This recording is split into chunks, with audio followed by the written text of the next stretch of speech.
Salut! Entre mensonges, suspicion et jalousie, aujourd'hui je vais vous parler d'un triangle amoureux qui va finir tragiquement et qui va tenir en haleine tous les États-Unis pendant plus de 40 jours.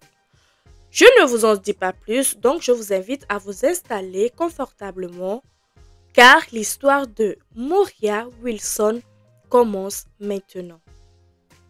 C'est le 18 mai 1996 que Moria Wilson vient au monde dans le Vermont dans une famille de sportifs accomplis. Son père, Eric, est un ancien skieur professionnel. En 1977, il faisait partie de l'équipe nationale de ski.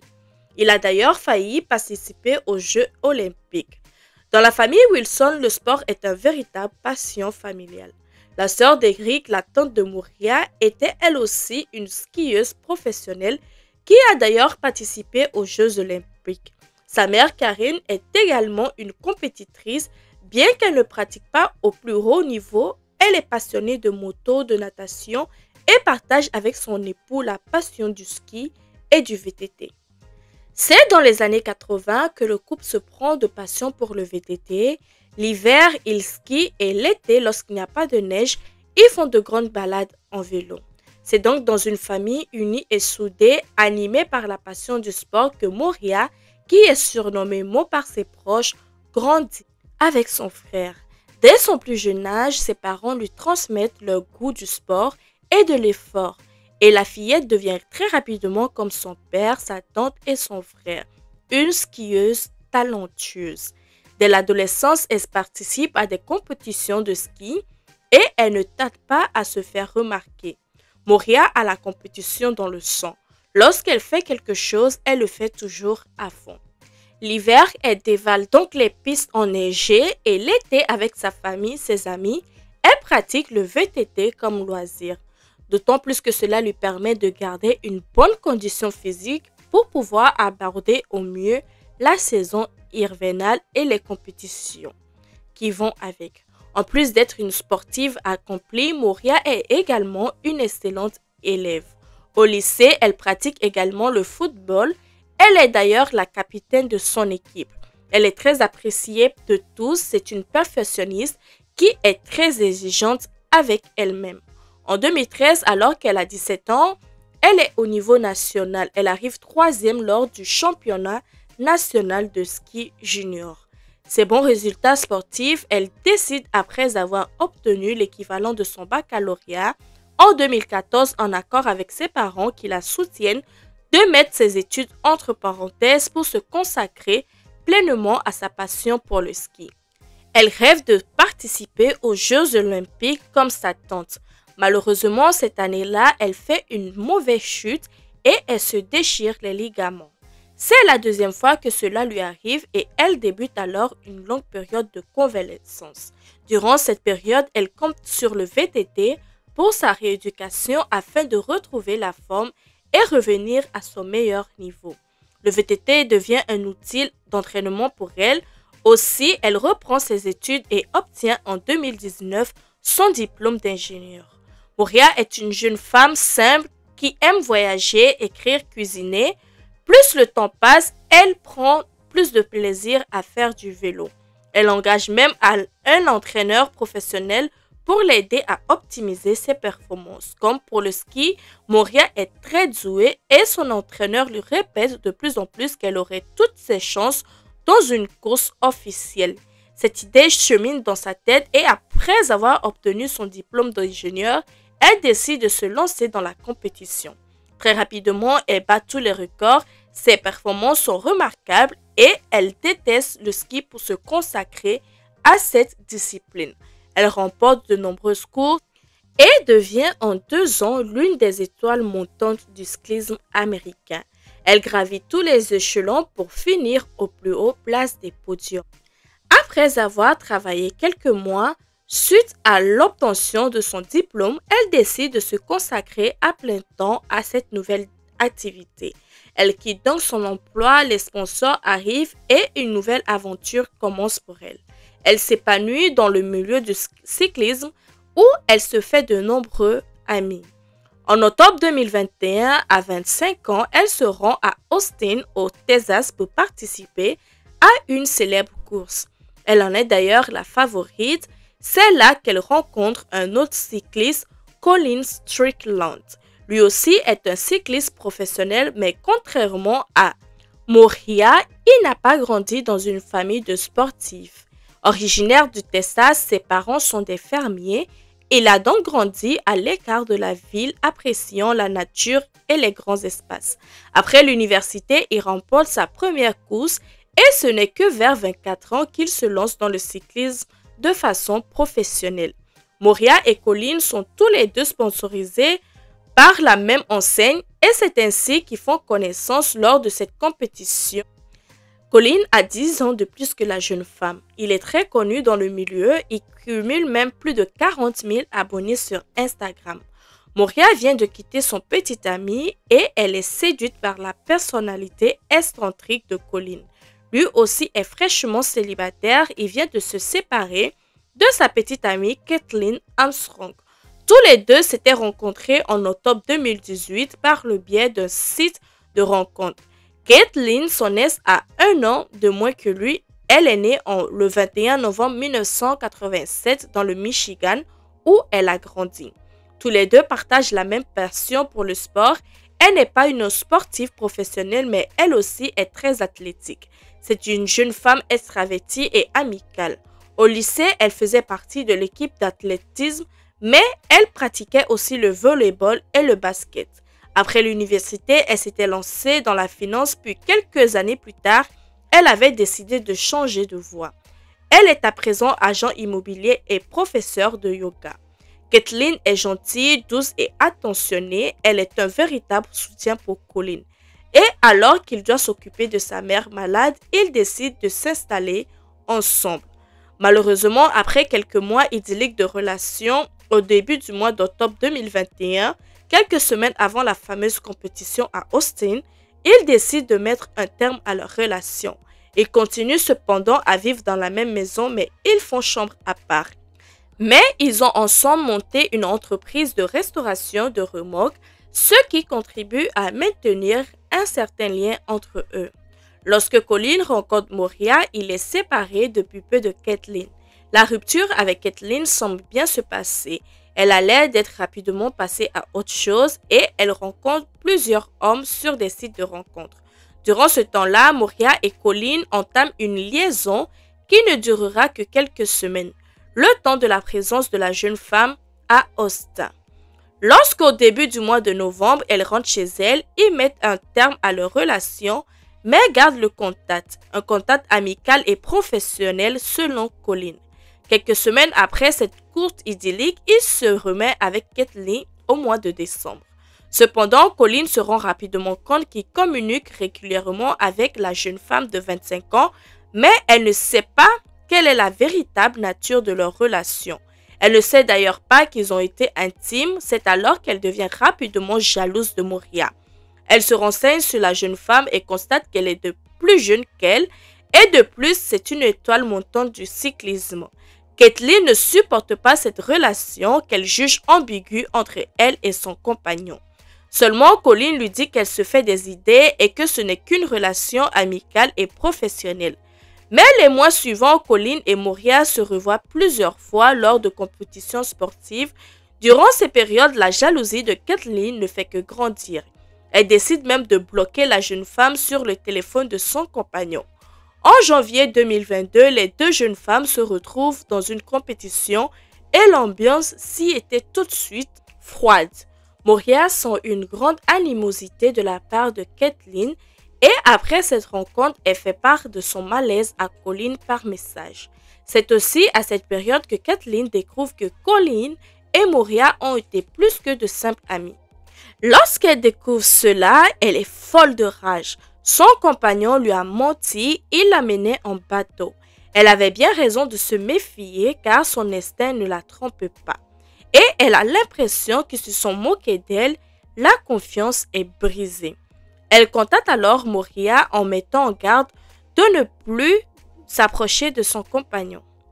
Quelques mois plus tard, en mai 2022, Moria est de retour à Austin pour participer à une compétition, une course dont elle est favorite chez les femmes. Elle arrive à Austin le 10 mai 2022 et elle est accueillie par une amie chez qui elle doit séjourner durant tout son séjour. Le lendemain de son arrivée, le 11 mai, à 21h56, le 911 reçoit un appel. Une femme prétend avoir trouvé son amie inanimée sur le sol de la salle de bain, alors qu'elle venait de rentrer chez elle. La pauvre est victime de plusieurs blessures par balle. Les secours ne tardent pas à arriver et c'est Moria qu'il retrouve inconsciente, allongée sur le dos du sol de la salle de bain. Malheureusement, ils ne parviennent pas à la réanimer et elle est déclarée morte sur place. Elle avait tout juste 25 ans. La pauvre avait été victime de 2 balles dans la tête et une dans la poitrine qui avait traversé son corps pour aller se loger dans la dalle de béton au sol. Le coupable avait donc tiré sur la pauvre Moria alors qu'elle était déjà au sol. L'enquête commença très rapidement. Que s'est-il passé? Ils interrogent son ami qui l'a découvert et ils apprennent que le soir même, elle avait rendez-vous avec Colin. Ils devaient aller nager à la piscine municipale avant d'aller manger ensemble. La maison est équipée d'une serrure électronique et grâce à ce dispositif qui envoie des notifications sur les téléphones de la propriétaire, ils découvrent avec précision à quelle heure elle est partie et est revenue ce soir-là. Elle avait quitté la maison à 17h55 pour y revenir à 20h36. Sur place, ils retrouvent plusieurs douilles mais ne retrouvent pas l'arme. Ils font très rapidement le tour du voisinage pour voir si quelqu'un a vu ou entendu quelque chose. Et par chance, l'un des voisins avait une caméra de surveillance sur sa sonnette. C'est ainsi qu'ils découvrent qu'une minute après le retour de Moria, un Jeep de couleur noire se trouvait aux alentours.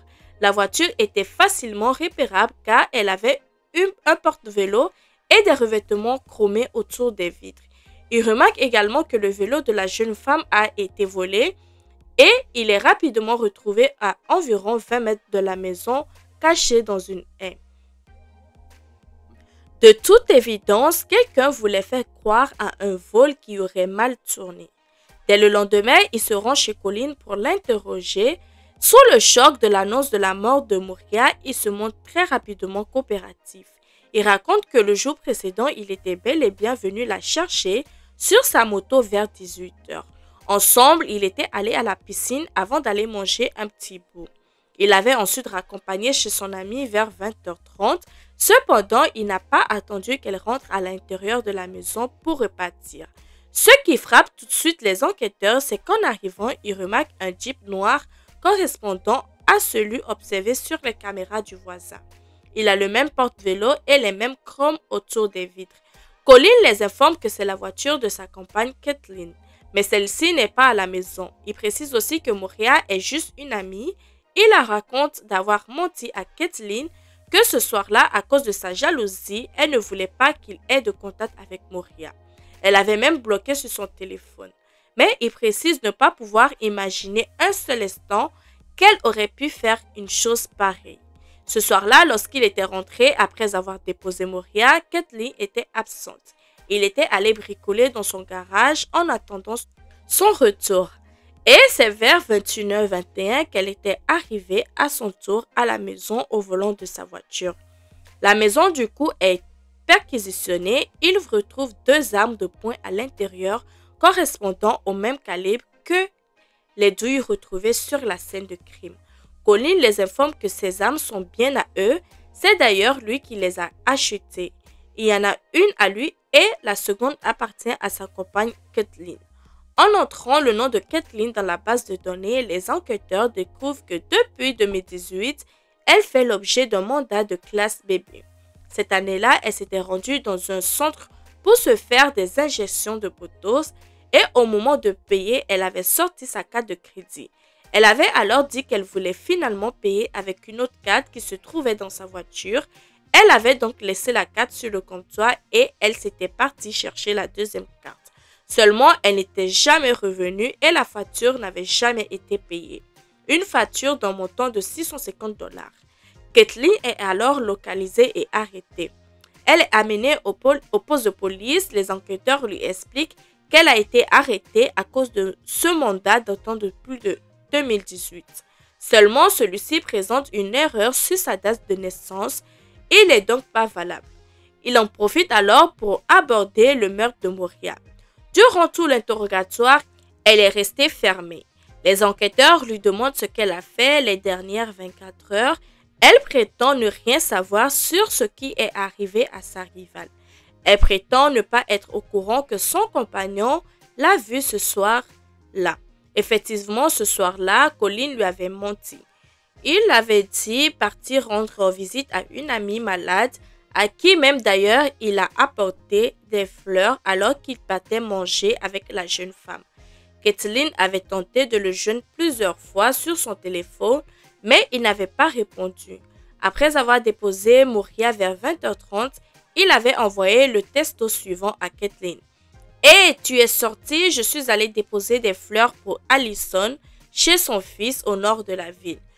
Puis, mon téléphone s'est éteint sur le chemin du retour. Je rentre à la maison. À moins que tu aies envie de manger ailleurs, les enquêteurs vont alors montrer la photo du type prise juste après le retour de Colin et Moria. Devant ces images-là, Kathleen reste silencieuse. Elle ne dit pas un mot, néanmoins elle se montre très en colère lorsque les enquêteurs évoquent un possible triangle amoureux. Puis lorsqu'il suggère qu'elle aurait pu se trouver devant chez Moria, elle ne répond pas et se contente de faire la tête en signe d'approbation. N'ayant rien de plus contre elle à ce moment-là, comme je vous l'ai dit, le mandat n'est pas valide. Elle quitte donc le poste de police. La nouvelle de la mort de l'étoile montante du cyclisme se répand alors comme une traînée de poudre dans les médias. Tout le monde est sous le choc. Elle avait un avenir si prometteur. 2 jours après avoir interrogé Colin et Kathleen, la police reçoit un appel anonyme. La personne au bout du fil précise qu'en janvier dernier, Kathleen avait découvert que Colin et Moria avaient eu une liaison. Elle avait très mal pris et elle tremblait de colère. Et elle avait confié à des amis vouloir tuer sa rivale. Pour le dénonciateur anonyme, c'était là le mobile du crime. Dans la foulée, les résultats de la balistique arrivent. Les douilles correspondent bien à l'arme de Kathleen. L'analyse de la vidéo du voisin confirme également que la voiture observée est bien la sienne. 7 jours après le meurtre le 18 mai 2022, les enquêteurs sont persuadés que c'est Kathleen qui a tué Moria dans le cadre d'un triangle amoureux. Un mandat d'arrêt est donc émis contre elle. Ils pensent que ce soir-là, Kathleen avait suivi Colin et Moria grâce à une application appelée Strava et qui est une application qui met en contact les coureurs, les cyclistes, les randonneurs, leur permettant de se géolocaliser.